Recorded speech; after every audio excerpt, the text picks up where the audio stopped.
versus Sam playing games on the plane though. Hey guys. Hey. We are spending the weekend in Buffalo, New York. We're actually at Niagara. Giraffe Falls. We're actually at Niagara Falls right now because our very own Mykie is getting married. Congrats, Micah Ann. We love you. We have some awesome people back at the shop holding it down, and we are just going to the restroom. Came all the way to Niagara Falls because we heard this restroom was so great. Let's check it out. We'll be back to Cafe Number 2 shenanigans on Tuesday. You gotta rest up. That's right, you gotta rest up. All right.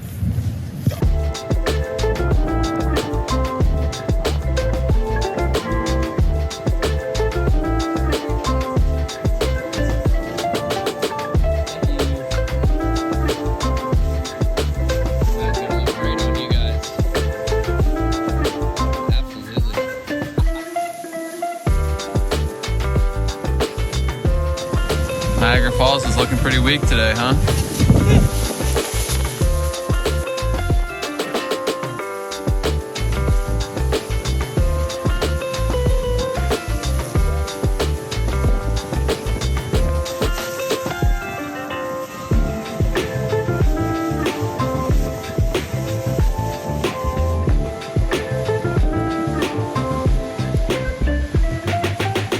Hey, it's the Canadians.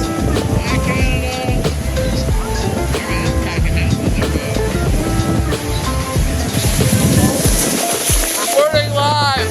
There's so many seagulls! We don't even know what to do with them all! Help!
This is the most gorgeous wedding venue I've ever been to.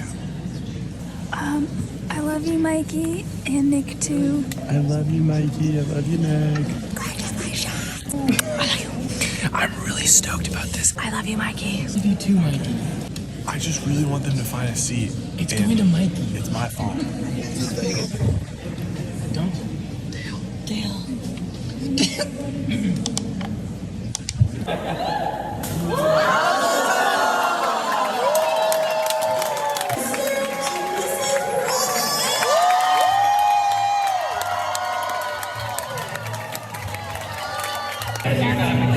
Wow, thanks.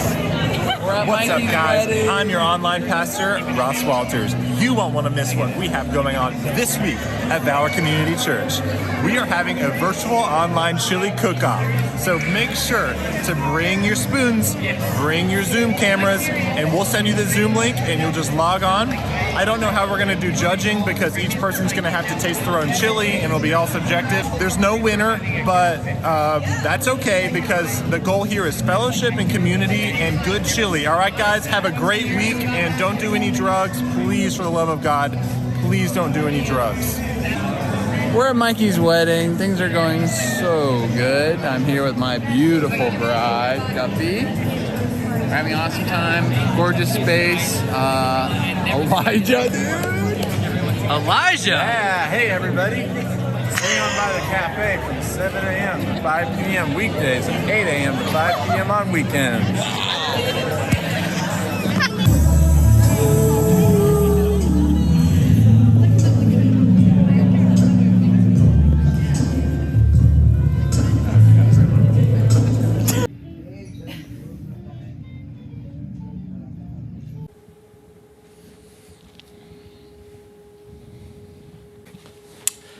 All right. So not a ton has gone on in the past couple of weeks with the cafe, I guess. We got back from Buffalo and it was pretty much heads down working on the stuff we usually work on. So I am currently at home. If you aren't familiar with myself, Ethan, and Ross and our roles within the company, let me spell them out for you. Ethan is essentially our GM. There's a picture of Ethan. He takes care of all cafe-related tasks and then really focuses on the health of the team. We call him head coach because a lot of what he does is similar to a head coach. Focuses a lot on helping people develop, whereas someone like Mykie, who is currently our operations coordinator, right there, there's Mykie. Mykie does a lot of our day-to-day operations related stuff like ordering, counting tips and depositing at the bank, doing grocery runs. She's an all-star. Mykie will be transitioning into the same role Ethan is currently in at our Dunwoody location. So yeah, Ethan head coach right now, Mykie will be a head coach soon. I'm currently working from home today, as you can tell. My position at this point is highly administrative, so I take care of a lot of media related things. I haven't really worked on the bar at all in the past couple of years. It's a lot of finance, media, and I also help Sam, our roaster, with green coffee ordering and anything I can do in that area. Other than that, it kind of looks like meetings with Ross and Ethan and podcasting on Tuesdays for me. And then Ross is essentially the catch-all guy. He's more than willing to take on anything that he needs to take on to help our company grow. For example, he is our wholesale partner success coordinator.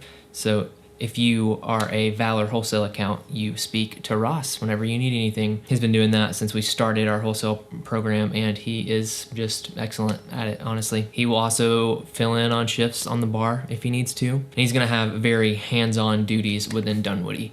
He will probably honestly take on some of those operations coordinator type roles in that space. There's a picture of Ross. So my specific role in Dunwoody will be really just helping with the build out, helping order equipment, lending advice and help where I can. Today, for example, I've been sitting here for a long time. Even though I know nothing about networking whatsoever, I just thought I would sit down and figure out what we were gonna do for our Wi-Fi setup. In retrospect, when I sit down and do something like this and pour a ton of research in it, I always try to think forward to the next time I'm gonna do this and how it'll be a lot easier then. So whenever the day comes to open Cafe 3, I'll probably just have a template to use to move to that one. I find myself doing that constantly. With Cafe number 1, before we opened it, we just took guesses on everything, on the number of sales we would do, on the hours we would need people to work behind the bar. Literally all numbers were an estimate based off of other cafe owners if I would ask them a question and they would help me,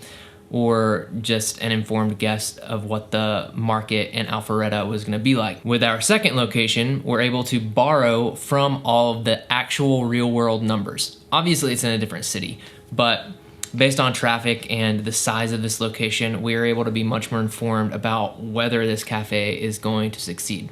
And I think that's extremely, extremely important. This is something that we are able to help people with when they partner with us in a wholesale partner format, because a lot of this information has to be tailored to specific people, which honestly requires some time investment on our part. Whether or not that is the right avenue for you and your cafe, you should definitely seek out a friend or other cafe owner and try to get whatever advice you can from them. There's not a ton of transparency that goes on in business, especially if you're opening a competing business and asking someone for their advice, but it could definitely be worth it. And whenever you find folks who are willing to help, that is how you grow and learn. That is 100% what we attribute our success to. Being able to approach people in humility and seek out advice that you don't have. This is tangential, but whenever I was younger and someone would try to tell me something, I would sit there and be like, yeah, totally, yeah.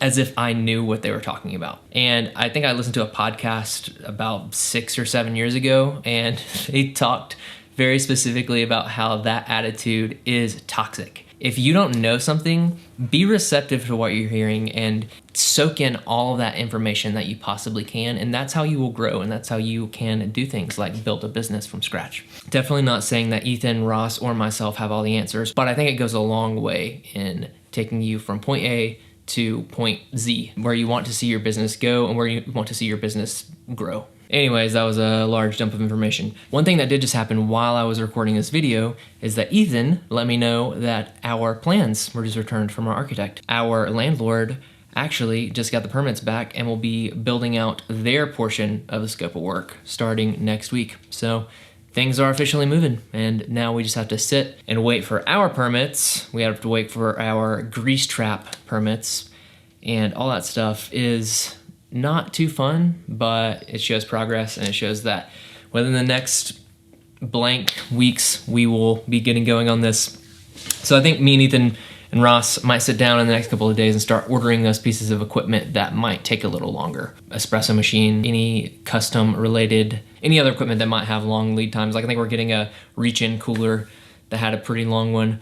Went ahead and ordered our Sonos speakers a couple of days ago because their lead times were several months out. And we should be sitting down with our general contractor in the next couple of weeks to talk out the finishing touches on scope of work and see what he might quote us. A lot of what's involved with that will be which part of the scopes of work we're gonna trim out or try to figure out how to do ourselves, because subcontractors right now are, no offense, pretty outrageous. We've seen and heard about some people getting some crazy quotes for finishing and trim work. So we'll probably handle that side of it ourselves.